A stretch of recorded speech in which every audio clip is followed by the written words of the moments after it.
பார்க்கிற அனைவருக்கும் வணக்கம். இன்னைக்கு நம்ம பார்க்க போகிறது பத்திரி எப்படி செய்யலாம்னு பார்க்கலாம். ரொம்பவே சூப்பராக இருக்கும், டேஸ்ட்டாக இருக்கும். எப்படி செய்யலாம்னு பார்க்கலாம். பிடிச்சிருந்தா லைக் பண்ணுங்கள், ஷேர் பண்ணுங்கள், சப்ஸ்கிரைப் பண்ணுங்கள். இப்போ நம்ம பத்திரி செய்ய போகிறோம். பத்திரிக்கு பார்த்தீங்கன்னா 1 டம்ளர் அளவுக்கு அரிசி பொடி எடுத்து வச்சுருக்கேன். வறுத்த அரிசி மாவு பொடி. இப்போ நம்ம தண்ணி பார்த்தீங்கன்னா தண்ணி கொதிச்சுக்கிட்டு இருக்கு. இப்போ தேவையான அளவுக்கு உப்பு போட்டுக்கலாம். எண்ணெய் கொஞ்சம் தேங்காய் எண்ணெய் சேர்த்துக்கலாம். கூட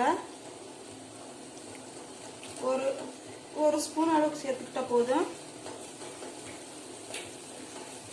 இப்போ இந்த அரிசி மாவை இதில் போட்டு குழச்சி கொடுக்கலாம்.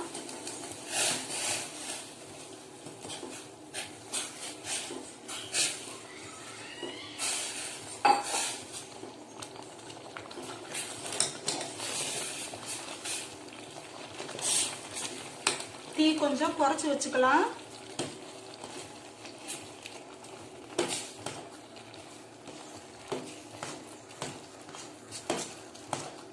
மாவு நல்லா வெந்து வரட்டும். தீ குறைச்சி வச்சுக்கணும்.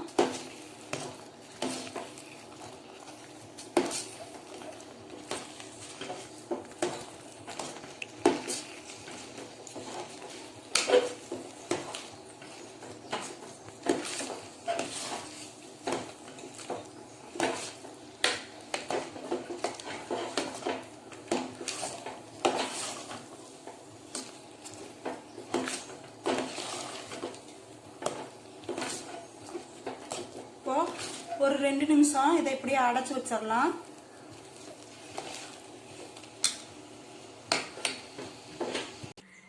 இப்போ திறந்தாச்சு. வேற பாத்திரத்துல மாவை மாத்திக்கலாம். ரொம்ப நேரம் அடுப்புல வச்சிங்கன்னா அடி பிடிச்சிரும். அதனால சும்மா 1 நிமிஷம் வச்சா போதும். மாவு வெந்தா போதும்.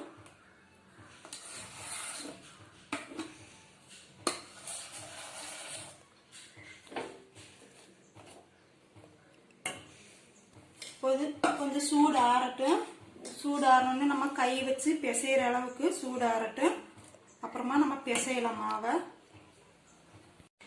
மாவை நல்லா இப்போ பிசைஞ்சுக்கலாம். மாவு ஆறி இருக்கு.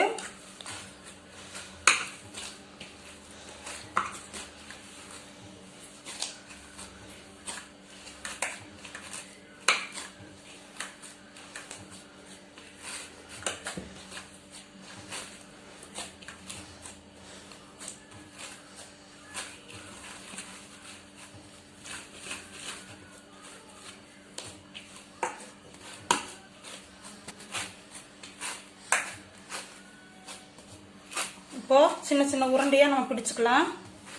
சப்பாத்திக்கு உருண்டை பிடிக்கிற மாதிரி உருண்டை பிடிச்சு வச்சுக்கலாம்.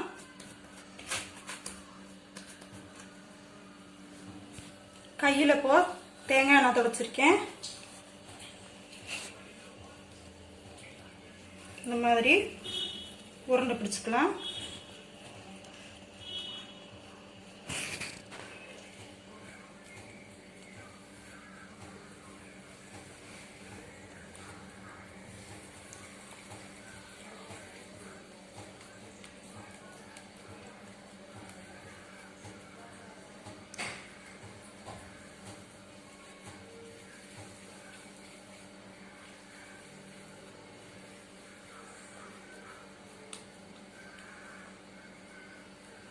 இது மாதிரி ஒரு 4-5 உருண்டை பிடிச்சிட்டு மீதி இருக்கிற மாவை அடைச்சி வச்சுட்டு அதை எப்போ அரைத்தி எடுத்து சுட்டு எடுத்துக்கலாம்.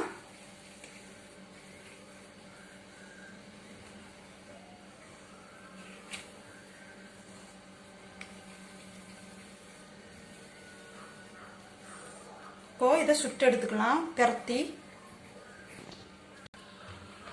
இப்போ மாவு அரிசி மாவு தான் போட்டிருக்கேன் பிரத்துறதுக்கு. ஒட்டு பிடிக்காம இருக்கணும்னா நம்ம அரிசி மாவு சேர்த்துக்கணும். பாத்தீங்கன்னா ரொம்ப அழுத்தி பிரத்தாம லேசா பிரத்தலாம்.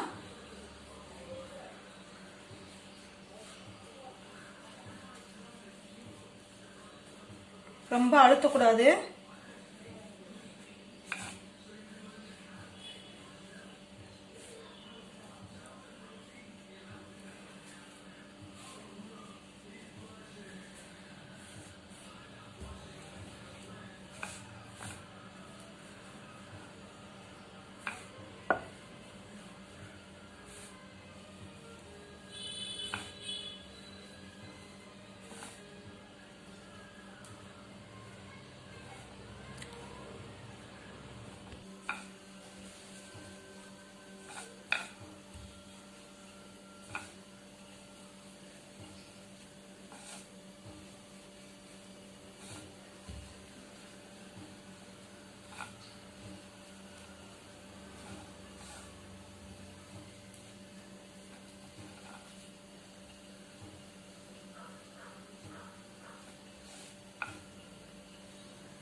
நம்மளுக்கு இந்த ஷேப்பில் போட்டு எடுக்கணும்னாலும் எடுக்கலாம், இல்லைன்னா நம்ம இந்த ஷேப் வேணான்னா ரவுண்ட் ஷேப்பில் நம்ம இந்த மாதிரி கட் பண்ணி கூட போடலாம்.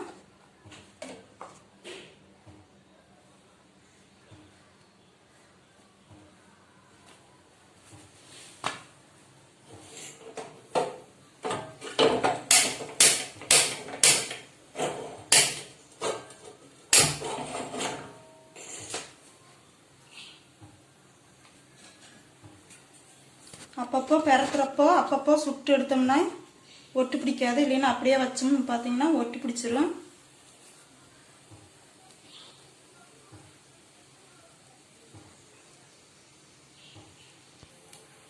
இப்போ 2 பக்கமும் திருப்பி நம்ம சப்பாத்தி சுடுற மாதிரி சுட்டு எடுத்துக்கலாம்.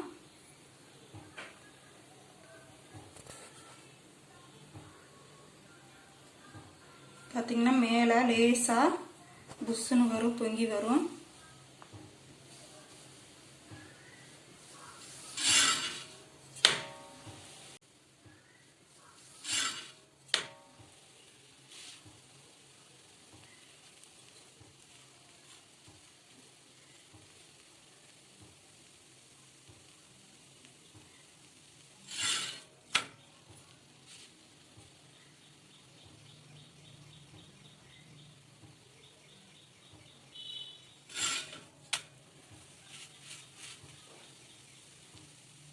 வெந்துருச்சு. இப்போ நம்ம மாற்றிக்கலாம்.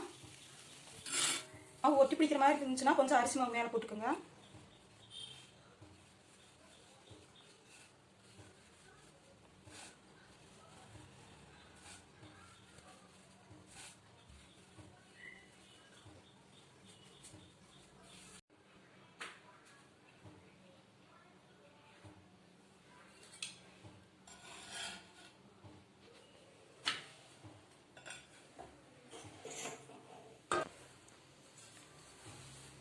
பார்த்தீங்கன்னா ரொம்ப டேஸ்ட்டாக இருக்கும்.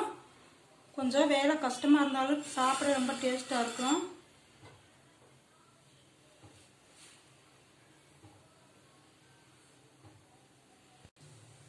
இந்த மாதிரி எல்லாத்தையும் சுட்டு எடுத்துக்கலாம். பாருங்கள், இங்கே ஒன்று இங்கே ஒன்று, இனி இருக்கிறதையும் சுட்டு எடுத்து காமிக்கிறேன் உங்களுக்கு.